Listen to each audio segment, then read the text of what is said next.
Not only that, on or about 20th of June, I call the 1-800 number and it goes to 1-800 number and then connects to Voncelle James' desk. So I know she's manipulating the situation. And on top of that, I know that Angela herself has gone into Salesforce and closed out my White House hotline inquiry without telling me. This is against all policies and rules that she puts out herself. To know that she's violating not just my husband, but also has control over my files makes me ill. Tune in to Marti Oakley's podcast this Thursday evening on the TS Radio Network to catch up on one of the biggest whistleblower corruption cases in VA history. The government and major and so-called alternative press don't want to talk to you about this, but we are in touch with some very powerful people who do. Now, you see that the defendants in the civil lawsuit against the VA lie about service of process by the plaintiff's son? Take a look right here. He did nothing wrong, and they were very aggressive and lied about his conduct and that of his mother, Margaret Sue Bozgoz, an ADA advocate for her husband, Robert Bozgoz. They claim she was present at the time of service, or attempted service, and likely armed with weapons. Okay? They swatted her. All right?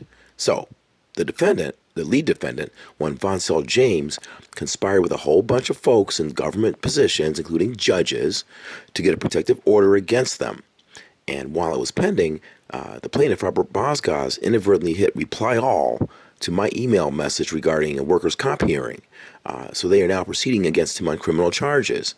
I am their ADA advocate, okay? This is not the type of offense that should warrant any punishment. So there is going to be a de novo hearing this Thursday, and stay tuned about that. We'll be able to discuss, whatever happened at that hearing this Thursday.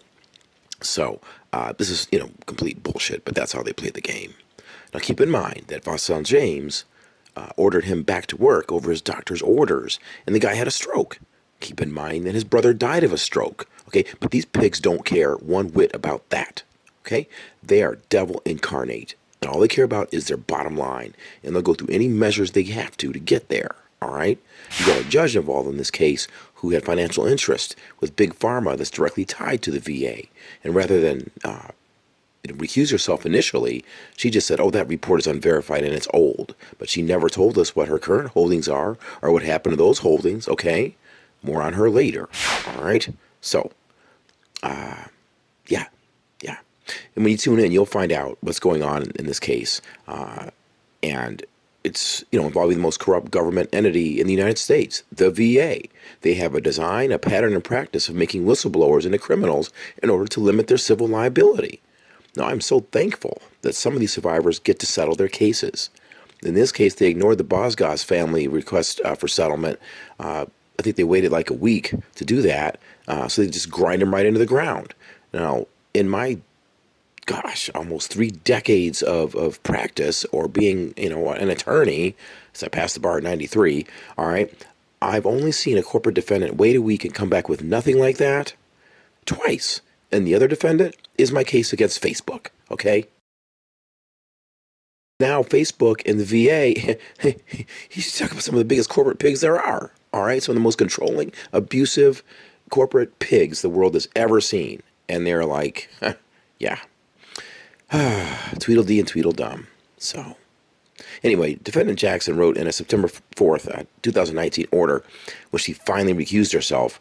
In consideration of these matters recently raised by plaintiff, the court knows that the Fourth Amendment complaint sets out events that occurred after initiation of this lawsuit. And she's therefore said that her prior rulings were not void. And I'm not talking voidable, I mean void, okay? She fails to acknowledge either possibility.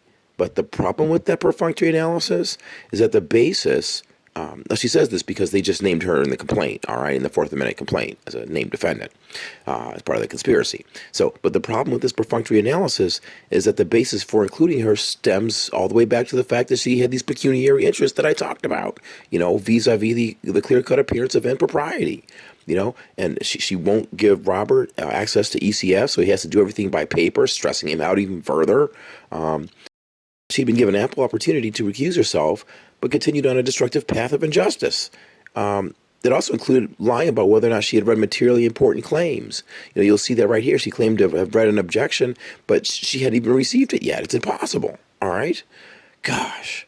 Anyway, and she hides her actions, like the failure to accommodate. Okay, that strips her of immunity, judicial immunity. She hid that in a minute order instead of putting it in a proper document, in a proper PDF, thinking that nobody's going to catch on to that. And I'm like, I woke up someday, it wasn't yesterday. So she's part of the conspiratorial godhead, and she knew it all along, and anybody reading this case can see it too. So any orders she issued to date are void ab initio. All right. Now, I have forced another white female judge of privilege, one Lanja B. McCafferty, to recuse herself on prior occasions as well, because she was affiliated, infinitely with my opposing counsel and the defendant Kelly Ayotte, a one-term neocon U.S. senator.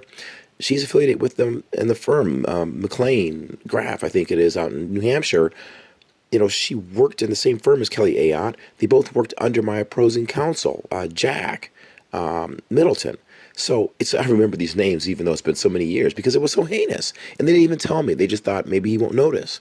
These are clear-cut ethical violations. I mean, the working associations had occurred within the last several years, like 4 or 5 years, if that. So it's a sad world we're living in, folks. Well, when I passed the bar back in '93, I became a bright-eyed government lawyer and assistant attorney general, and I believed in the sanctity of the law and all that stuff, okay? Come to find out, almost 3 decades later, I believe in very little of that, okay? I'm just here to expose the truth and try to help the people I'm advocating on behalf of expose this brutal injustice in the hopes that one day they'll be able to get some modicum of justice out of it. This right here, yep, serving summons. Legal, bro, legal. These people are at our house. Yes. Doing a summons. Already been served Could you papers. please get out my face, sir? You on my block. Already been served So? papers. You Come on on, my let's block. go. Come on, let's go. Come on, let's go. Listen to your wife, bro. Thank you. Hi. You on my block. These people have harassed us. That's it.